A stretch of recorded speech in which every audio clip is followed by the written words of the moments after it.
गुरुर्ब्रह्मा गुरुर्विष्णु गुरुर्देवो महेश्वर गुरु साक्षात् परं ब्रह्म तस्मै श्री गुरुवे नमः। आइए आगे की तरफ बढ़ते हैं। गुरुदेव बता रहे थे कि कैसे आदमी के अंदर अतीन्द्रिय शक्तियां होती हैं, दूर की खबर उन्हें लग जाती है। कैसे युद्ध के समय बच्चा चिल्ला रहा था कि पिता का दम घुट रहा है और बाद में पता चला कि दम घुटने से ही उसके पिता की मृत्यु हुई। उसी विषय को आगे बढ़ाते हुए पढ़ते हैं। अलेक्जेंडर डेविड नील एक बार जा रहा था। एक लामा मिला। उसने उससे पूछा, क्या होती है अतीन्द्रिय शक्ति? उसने कहा, हाँ, अतीन्द्रिय शक्ति होती है, मेरे गुरु के पास है, हम सबसे अधिक शक्ति संपन्न हैं। उसने कहा, मिला दो उससे। उसने कहा, नहीं मिल सकते। यह कह करके वह चल दिया। कुछ देर बाद देखा वह भी पीछे से चला आ रहा है। तब उसने कहा, मैंने मानसिक संदेश के द्वारा उनसे बात किया है, मैं नहीं जानता वह क्या करेंगे। कुछ देर बाद कुछ घुड़सवार आए, बोले, लौट जाओ। उसने कहा, मैं तो ऐसे ही चल रहा हूँ, बड़ी इच्छा है उनसे मिलने की, मेरी कोई गलत धारणा नहीं है। फिर उसने गुरु से मानसिक संदेश के द्वारा बात की। गुरु ने कहा, आने दो, यह होती है अतीन्द्रिय शक्ति। श्री अच्युताय नमः, श्री अनंताय नमः, श्री गोविंदाय नमः, श्री दामोदराय नमः, श्री माधवाय नमः। यह मंत्र है। इन मंत्रों से रोग का निवारण होता है और जब प्राण की बाजी लग जाए तो ओम त्र्यंबकम यजामहे इसका जप करना चाहिए। मनुष्य में जितने भी प्रकार के कर्म होते हैं उनके अनुसार ही उन्हें रोग है। सुख भी एक प्रकार का रोग है। आदमी को सुख मिलता है, यह रोग है। इस समय दुख कम है, इसीलिए आप कह रहे सुख है।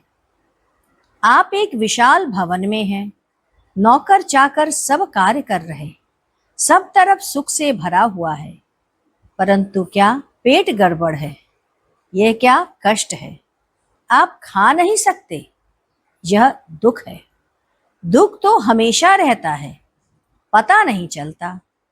जन्म भी दुख में ही होता है और मृत्यु भी दुख में होती है। गर्भ में रहते हैं तो मल के ऊपर सोए रहते हैं, सोते हैं। यह बैतरणी दुख से भरा है, दुख से भरा जीवन है। बड़े क्लेश के साथ जमीन पर जन्म लेते हो, जीवन पर्यंत दुख ही है। दुख ही तो है जो कि वृद्ध होता है, दुख ही है जो कमजोर होता है। 4 पढ़ना है, बुद्धि कमजोर है, टीचर लगे हुए हैं, दुख है। इसीलिए संसार दुखमय है। इस संसार में कभी किसी को सुख नसीब नहीं है। जैसा कर्म होगा वैसा ही रोग होगा। जैसे कर्म के अनुसार गति होती है वैसे ही रोग भी होता है। मान लो कोई हत्यारा है, उसका पित्त बढ़ना निश्चित है, यानी गुर्दे में पथरी होना ही होगा। आप चोरी करते हो, हाथ में लकवा मार ही देगा। प्रपंच ज्यादा नहीं करना चाहिए।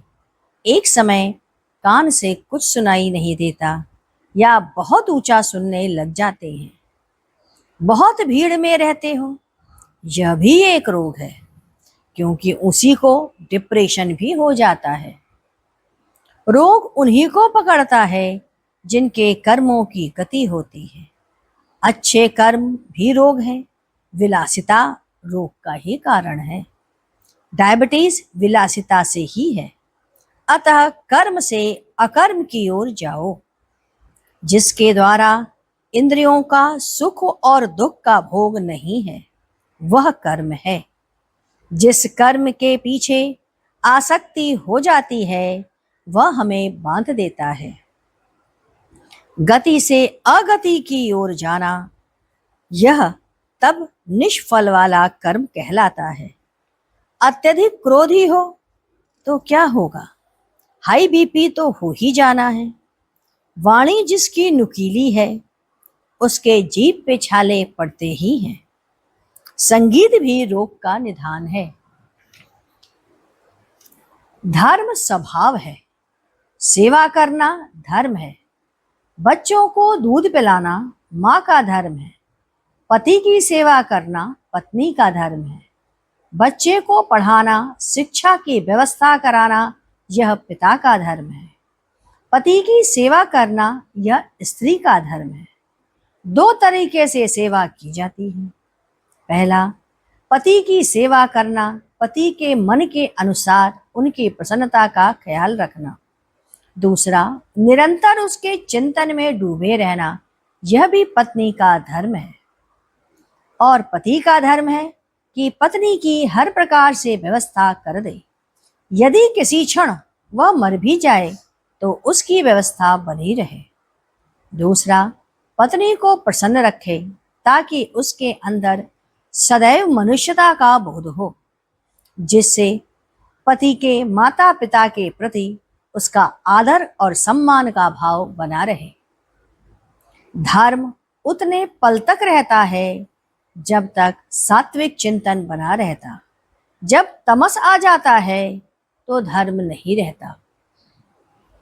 धर्म का अभिप्राय है स्वयं का बोध होना कि मैं कौन हूं, यह नहीं कि मैं हिंदू हूं, मैं मुसलमान हूं।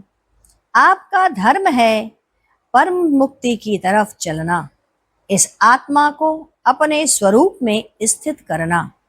व्यक्ति के अंदर का जो आत्म तत्व है उसका बोध हो जाना, यह धर्म है। आज जाति से धर्म जुड़ गया है। योग क्या है?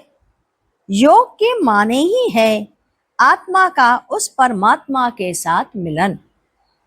मुझे आत्मज्ञान का हो जाना, यह योग है। इस योग का वृहदाकार स्थिति में प्रवेश हो जाना महायोग है। योग कई तरह के हैं। पहला, कर्म योग। कर्म योग में जब तक कर्म आसक्ति से युक्त रहता है तो वह कर्म फलदायी है। जब तक कर्म आसक्ति से विहीन है तब वह कर्म योग है। दूसरा, इसमें फल की आकांक्षा नहीं रहती। तीसरा, राग और द्वेष नहीं होना चाहिए। निष्काम भाव से कर्म करते रहना तो प्राणी जाति के लिए सबसे ज्यादा हितकर है और वही आत्म उत्थान कराता है और इसे ही कर्म योग कहते हैं। दूसरा, ज्ञान योग। जो ज्ञ माने पूरा, जब शब्द समाप्त हुआ तब ज्ञान आया, यानी ज्ञ आया। अंतिम शब्द है। अनंत बोध में कहा जाया है। ज्ञान का अभिप्राय है जिज्ञासु की तरह से अपने को खोजते रहना। यह मेरा शरीर है, यह मेरा है, इंद्रियों को क्या मिलता है, आसक्ति किससे है, अनासक्ति का बोध कैसे करें, इसे खोजते रहना। तीसरा, भक्ति योग। प्रेम और समर्पण भक्ति योग में यही आता है। चेतन तत्व से आत्मा से जुड़े रहना, उससे हमेशा भगवत चिंतन करते रहना, यही भक्ति योग है। इसके बाद आता है हठ योग।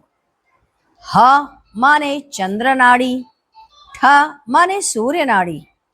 आसन और प्राणायाम के द्वारा शरीर के अनान्य अंगों को जानना चाहिए और जानकर भगवान की तरफ या भक्ति में लगा देना। पांचवा, राजयोग। माया जगत स्थूल और सूक्ष्म है, ध्यान में डूबे रहना। छठा, स्वास्थ्य योग। शरीर के अनान्य अंगों का बोध होना, ऋषभ देव के पुत्र केतवली अवस्था में चले गए। शीशे के कमरे में बैठे बैठे अपने को अपने शरीर को देखते देखते चल दिए। तब योग से अयोग की तरफ हो जाते हैं। योग की सीमा को तोड़कर उस परम तत्व में लीन हो जाना ही अयोग है। आइए गुरु कीर्तन करें। ओम गुरु ओम ओम गुरुदेव जय गुरु जय जय गुरुदेव। ओम गुरु ओम गुरु ओम गुरुदेव जय गुरु जय गुरु जय गुरुदेव। ओम गुरु ओम गुरु ओम गुरुदेव जय गुरु जय गुरु जय गुरुदेव। ओम गुरु ओम गुरु ओम गुरुदेव जय गुरु जय गुरु जय गुरुदेव। ओम गुरु ओम गुरु ओम गुरुदेव जय गुरु जय गुरुदेव। ओम गुरु ओम गुरु ओम गुरुदेव जय गुरु जय गुरु जय गुरुदेव। बोलिए गुरुदेव महाराज की जय। सद्गुरु तुम्हें शत शत नमन। सद्गुरु तुम्हें शत शत नमन। सद्गुरु तुम्हें शत शत नमन।